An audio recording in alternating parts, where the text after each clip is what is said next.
Hi, everyone, and welcome back. I'm Ashley Molson, and I'm a real estate attorney, and I'm here to help you navigate the complexities of the New Jersey real estate transaction process. One of the most common questions that I get is, what are my closing costs going to be when I'm buying a home in New Jersey? Now, I always say to clients, back up a bit. Closing costs come when you get to the closing table, but we need to talk about the costs that you're going to have to pay during the transaction before you even get to closing. So, in today's video, we're going to talk about the three different types of costs that you'll be paying during the real estate transaction process, what the common categories of those costs are, and when you can reasonably expect them to show up in your transaction, generally speaking. And then at the end of the video, I'll go over how all of these tie together and can be accounted for as your closing costs on closing day. So, first, before we dive into the details, let's talk about the three different stages of the transaction that have costs associated with it. So, again, we talked about closing. Closing itself has costs, and everybody knows that they're called closing costs. So, we can put that one aside for now. There's two other stages of the transaction process where you'll have costs. So the first is your upfront costs. This category has the smallest amount of variation of costs that you'll have to pay in your transaction process. The second is the transactional costs. So there are things that you're going to have to spend money out of pocket on in the middle of your transaction. And those have costs associated with them as well. These are the ones that end up really surprising people in the middle of their transaction. So the goal of this video is to help give you some transparency about what you can expect along the way. First, we're going to talk about the upfront costs because those are the easiest ones to talk about. These are the most variable and will depend on who you are working with on your transactions. So most of the time, you will have to pay an application fee or a credit search fee or credit run fee for your lender to either give you what's called an underwriting pre-approval or to just give you a regular pre-approval. Sometimes your lender will charge you the credit search fee upfront, and sometimes they'll tack it on at closing. And the second cost that you can expect to pay upfront is an attorney retainer fee. Now, most attorneys in New Jersey have a fixed fee that they charge for their real estate transactions. And some of the times, some attorneys will take a small upfront fee to go towards that retainer. Other times, attorneys won't charge that upfront fee. But most attorneys will charge what's called a cancellation fee if your deal dies during the transaction. If your attorney charges an upfront fee, it makes that termination fee feel less of a sting because you've already, paid your attorney X amount upfront. If your attorney didn't charge you upfront, but they're going to charge you that termination fee, they're probably going to charge a higher fee at that point because they need to account for all of the time that they've spent on your transaction. So those are the two different types of upfront costs that you can expect in the beginning of the transaction process. Next, we're going to talk about the transactional costs. These are costs associated with doing diligence during the transaction, and also some are associated with your loan process. So talking about diligence, almost everybody is ready to pay their inspection cost. Everybody knows that they're going to have an inspection on the property.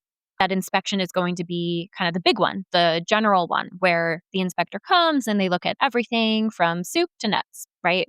Now, when it comes to the transactional cost that most people don't expect is the additional inspections that you're recommended to have by your attorney or by your inspector or by your agent. So oftentimes that general home inspection isn't enough to cover all the bases, and you need to do additional inspections to get all of your diligence done. So depending on the type of property that you're buying, you may have additional costs that you have to put towards more specialized inspections.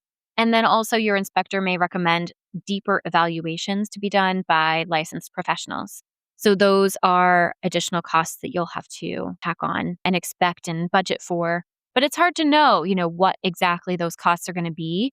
So just keep in mind that your general home inspection is usually not enough, that you're going to need to do some additional inspections. And then if you are buying a condominium, there are going to be documents that you need to order to do diligence on the condo. So usually condo associations offload the management of document preparation to a third party company that charges for buyers and sellers to pay for copies of things like the master deed and the bylaws and all of the things that a buyer would want to look at to ensure that they're doing diligence on the community that they're about to live in. And then there's a survey that is going to be recommended by most likely your attorney.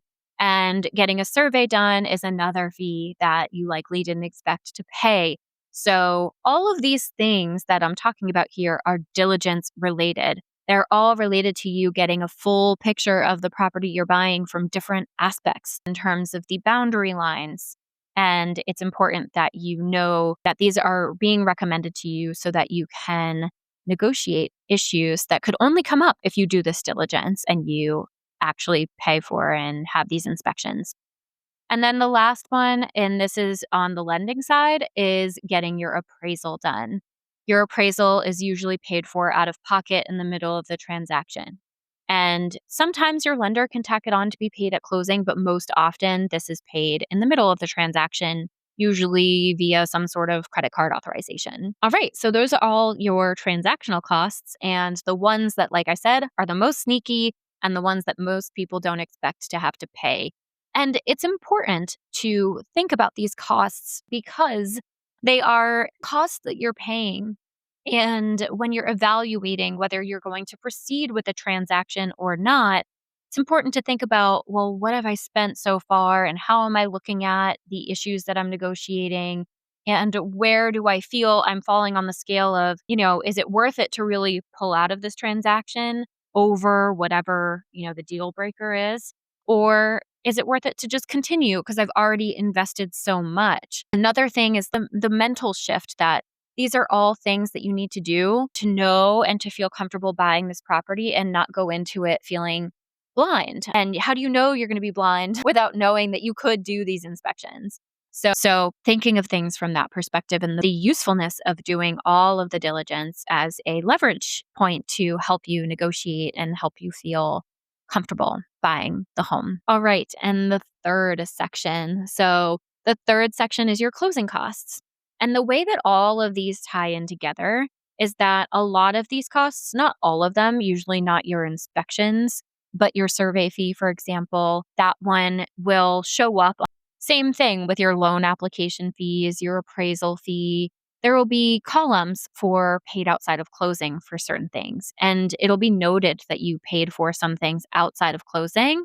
And those actually get deducted from your total closing costs because you paid for them already. So your total closing costs will typically include title charges for making sure that the title was clear to the property, the balance or your full attorney legal fee.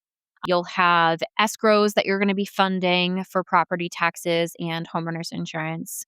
You'll also be paying property taxes and homeowners insurance for the quarter or for the year that you're buying the property in.